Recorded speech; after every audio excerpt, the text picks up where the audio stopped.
guys, welcome back to the S.U.R.E Parenting Podcast, where every mom deserves to feel sure of her parenting. I'm your host, Sammy Bell, creator of S.U.R.E Parenting and author of S.U.R.E Parenting Building Blocks to Create Their Best Childhood. Here on the podcast, we address the issues that make moms question themselves or their kids, and we discuss creative solutions that meet the needs of each unique mother and child. Let's dive in.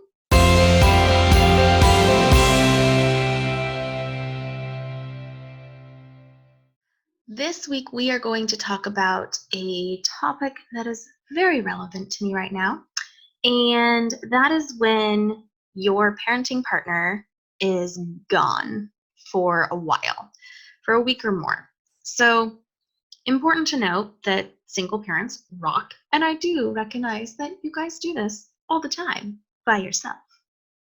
Hats off to you. I am super excited to interview some rockin' single mamas on this podcast. And this episode today is for the parents who typically do have their partner at home helping them. And right now their partner is gone, usually for work, but there's other things too that come up. And the difference is the expectation. If you are used to having that other adult human helping you all the time, the shift to doing it all alone is a lot. And there's a lot of feelings involved, both from mom and kids. And in this case, everybody who responded to my Facebook question was mom. So if you hear me referencing moms being alone, that's why. Yes, of course, there are times when moms go out of town and dads are the ones that are home with the kids. And there are so many different variations of what families look like that mom might not be your situation. But in this case, we had several moms respond, so that's probably going to end up being my fallback. I want to thank, actually, Taylor, Lindsay, Jessica, Madeline, Nancy, Alexandra, Claire, Jordan, Patricia, Kimberly, Kira. It's a very pretty spelling. I think that's how you say it. Sarah, Jennifer, Missy, Ivy, Tracy, and Allie for giving their feedback when I asked in the Facebook group, Empowering Moms to Uplift Kids, what are your tips? What are your tricks? What do you do when your partner is going to be gone and you are going to be solo with your children when you're not used to it? So that's what we are doing today. My first tip of advice is, before you ever are in this situation, simplify your toys. If you have majillions of toys, I made up that number, you're going to have a ton of mess, and it's going to be stressful and frustrating. And your kids are less likely to go play.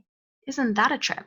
If you have a smaller number of toys that are organized and visible and easy to get down and put back, your kids are more likely to play independently. They won't be so overwhelmed, and cleanup should take between 5 and 10 minutes. So that is my number one tip. That is from life, but also from the book Simplicity Parenting by Dr. Kim John Payne. Fantastic read if you have not read it yet. He has used this concept of simplicity even to treat ADHD symptoms. So fantastic read. And then from the REI. I always say that backwards. Not a sports store. From RIE, don't entertain your kids. It's not your job. We have this bizarre thing that we do with babies where we're so afraid to let them just play, and we're constantly dangling things in front of their face and making loud noises. And, it's totally great to play with your kid, but also give them time to just lay there and entertain themselves, or crawl around and entertain themselves. I didn't do this at all with my first, and to be fair, he was the classic high needs baby. And then my second, we were running around a lot with my first. They were only 19 months apart, and he was in a baby carrier all the time. In a lot of the places we went, I couldn't let him be on the ground. It wasn't safe. So I still feel like he missed out a little bit. This third one, she went on her back on a blanket under her little baby gym on the ground every day from about 3 weeks on. And at first, she would only lay there for maybe 30 seconds. And she would fuss, and I would say, "Oh, I'm right here, baby girl. Do you want to be picked up?" And she would just look at me, and I'd pick her up, and we'd nurse or do whatever. And we'd try again later. And very quickly, that expanded to where even as an infant, she would hang out for 20 minutes and I could cook a meal and eat something, or I could do some dishes, or just do something that felt productive to me. Um, and trust me, I spent most of my time snuggling that adorable squish of a baby. But it was nice to have that option to set her down. And now at 7 months old, like, she will play.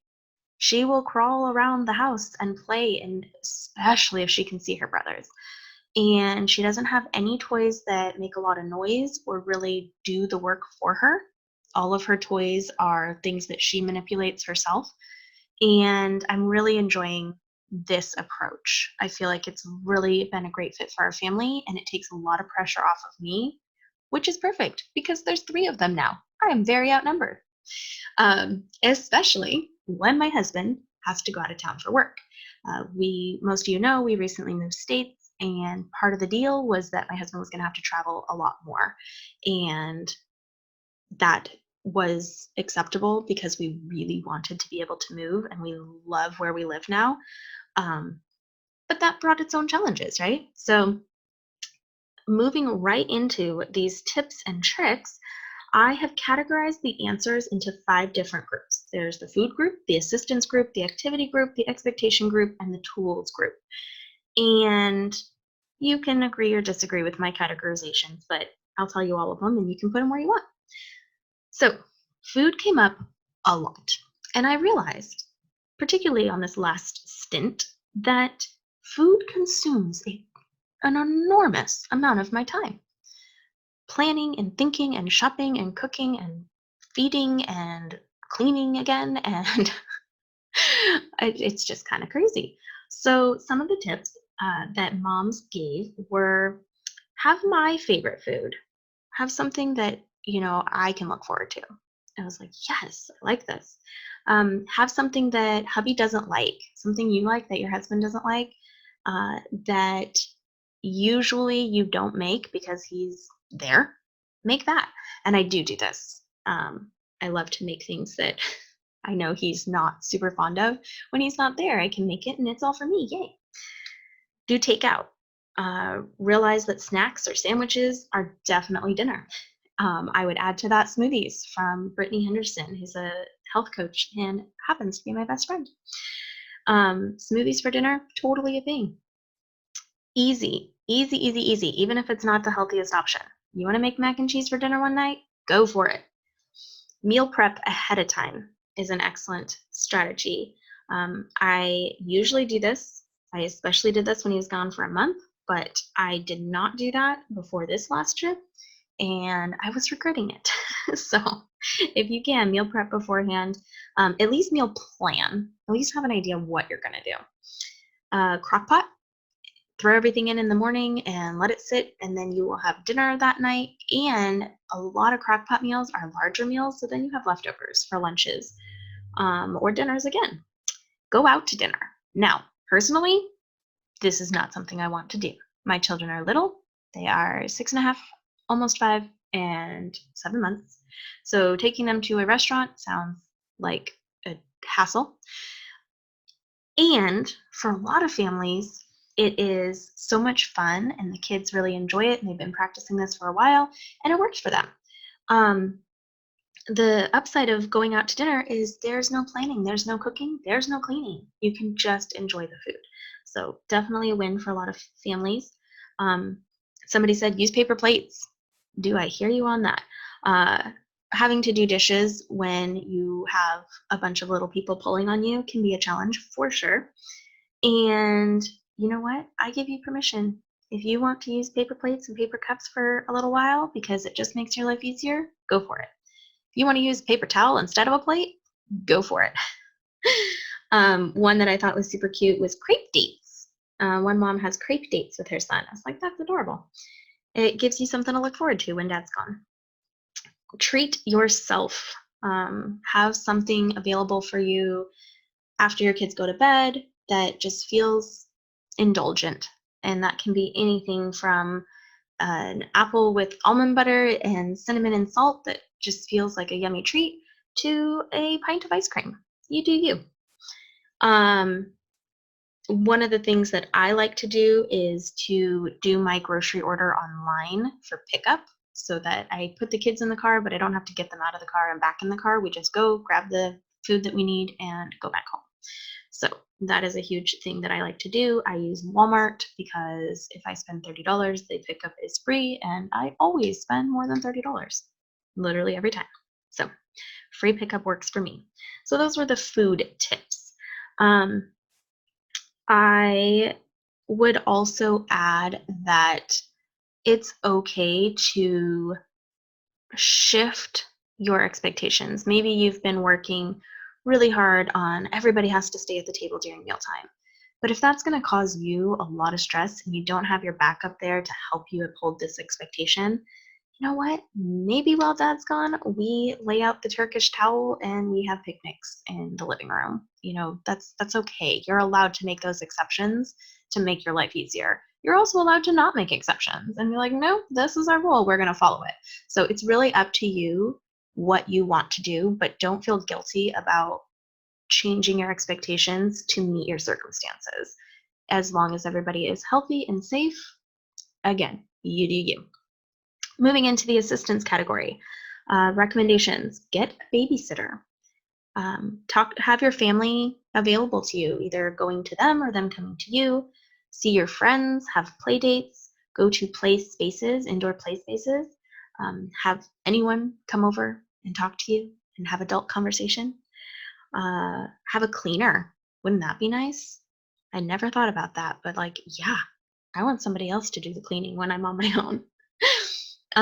My addition would be to utilize apps like Voxer, which I use for one-on-one mentoring for people who are not local to me.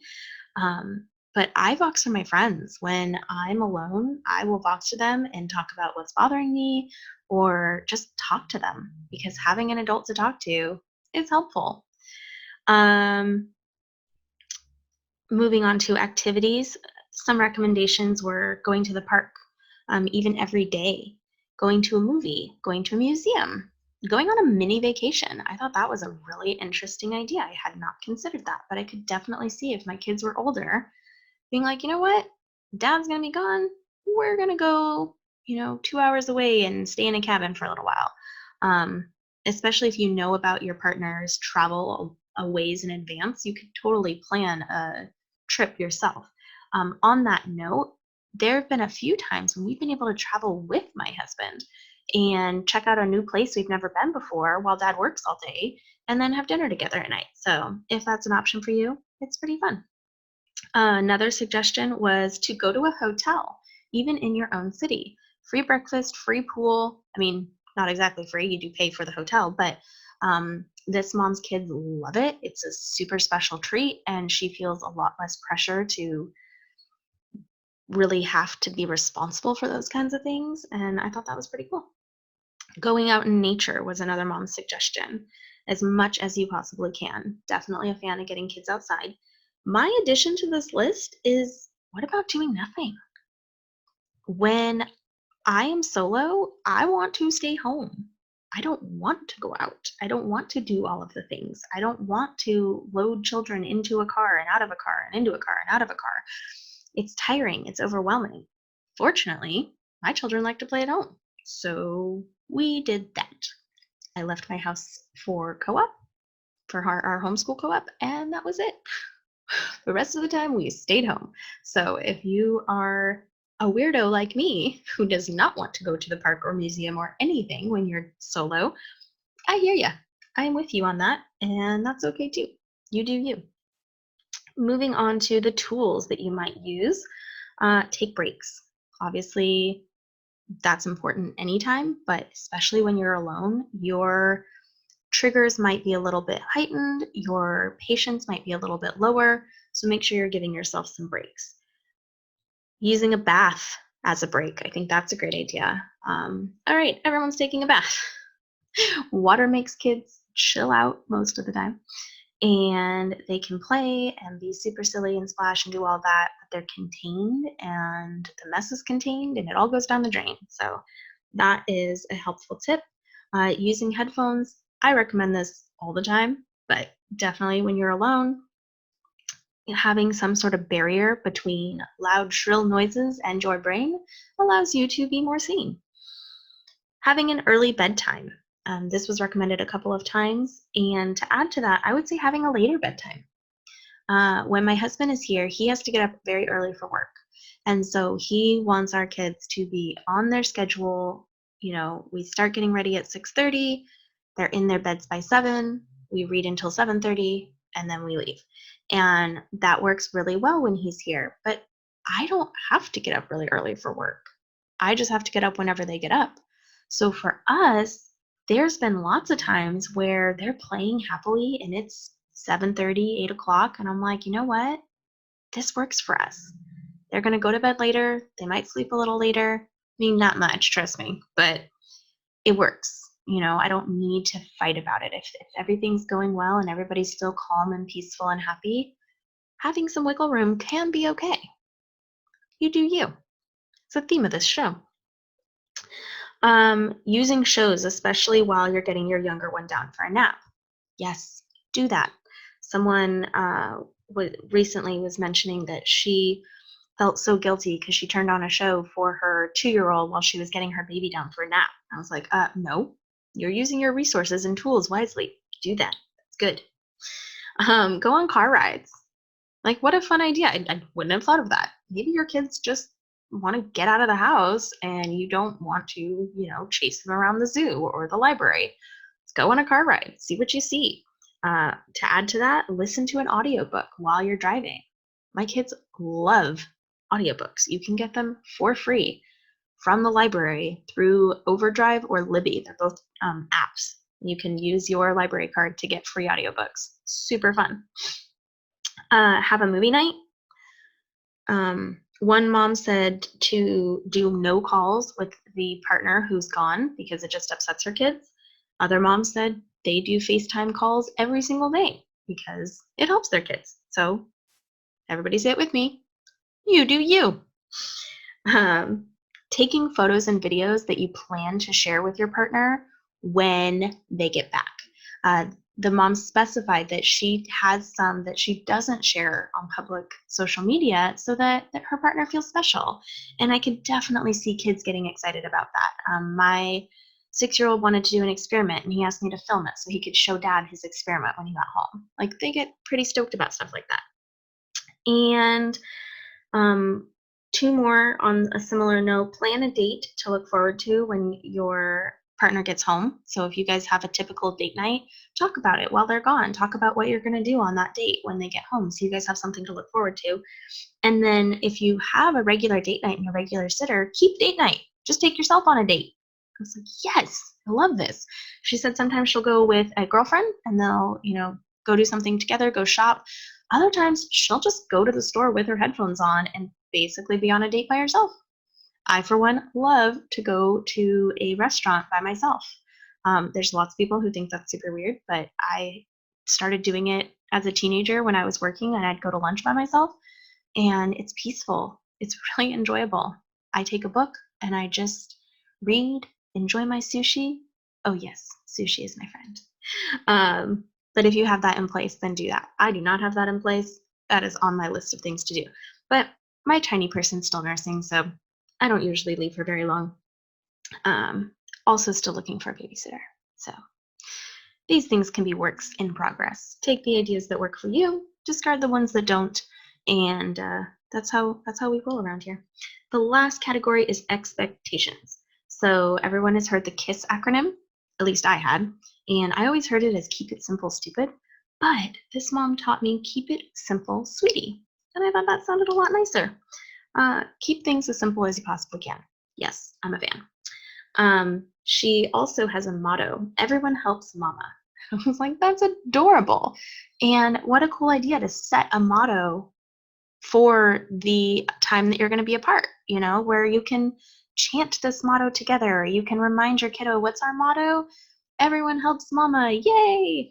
I thought that was really clever. In general, lower your expectations, especially for yourself. You went from having a partner who can help you, and I was going to say doing 50%, but that's probably unlikely.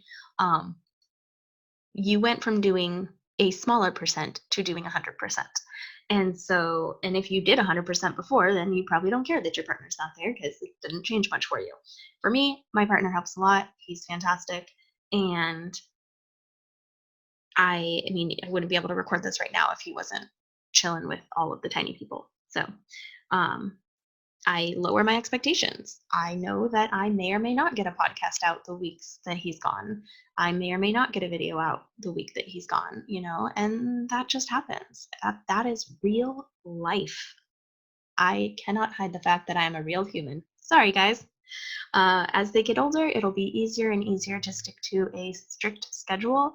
But right now, it's life. Kids make things exciting and unpredictable. So, that's what we mean by lowering your expectations. One mom said no cleaning until they're back. I like it. Um, However, on that note, if I do that, I feel really yucky.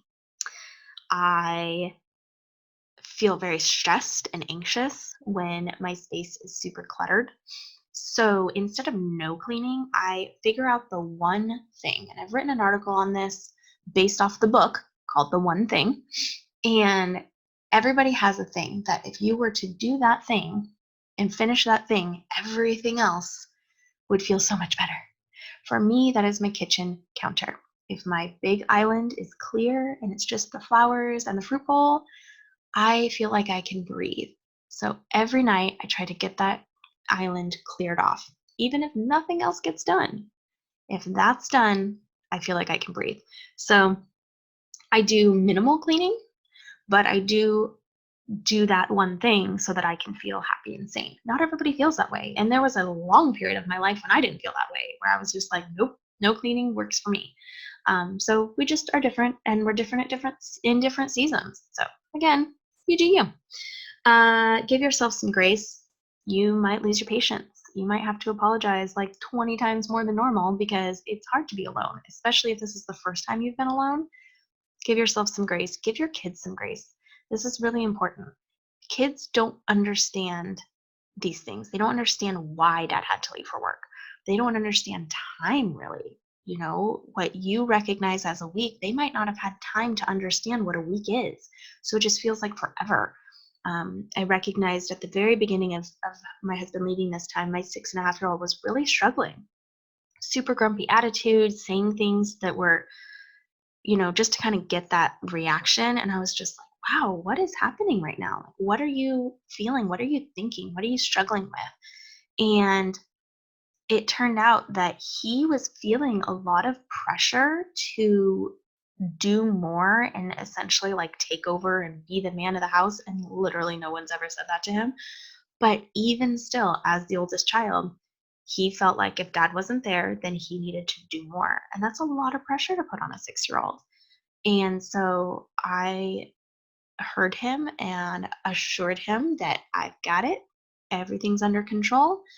And, I might need his help a little bit, like letting the dog out, letting the dog in so she doesn't scratch at my door, or, playing with his little sister while I cooked something.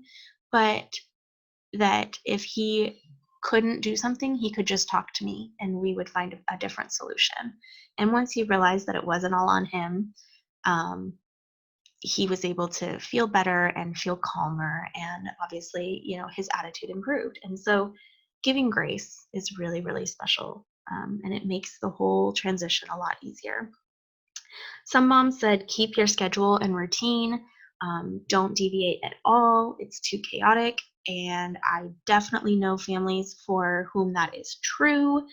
And also other ones who have a completely different schedule when dad's not there. I kind of already talked a little bit about the bedtime thing. Um, Sometimes having that schedule works really well and other times it doesn't. However, the routine does stay the same.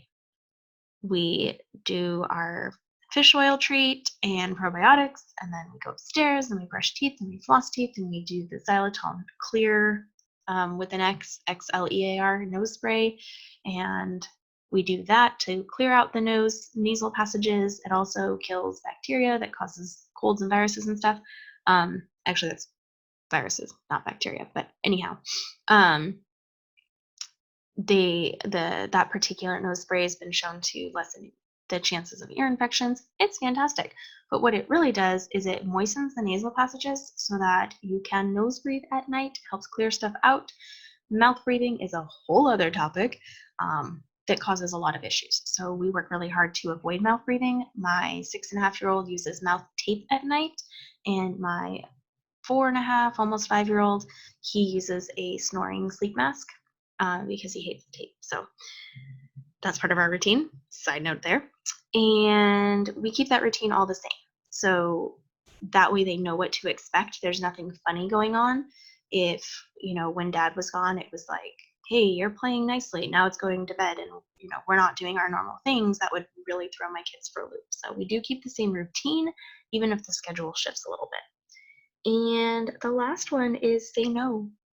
Say no as much as you need to say no. Say no to things, say no to people, say no to messes that you just don't feel equipped to handle. Say no where you need to.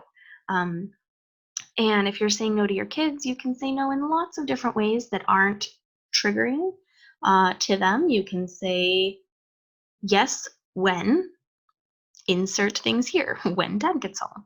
Or yes, when all of the toys are back in the playroom, then we can take out Play-Doh and make a mess in the kitchen. I mean, that's a thing for me is I would really like one thing to be sort of tucked away and less messy before we make another mess.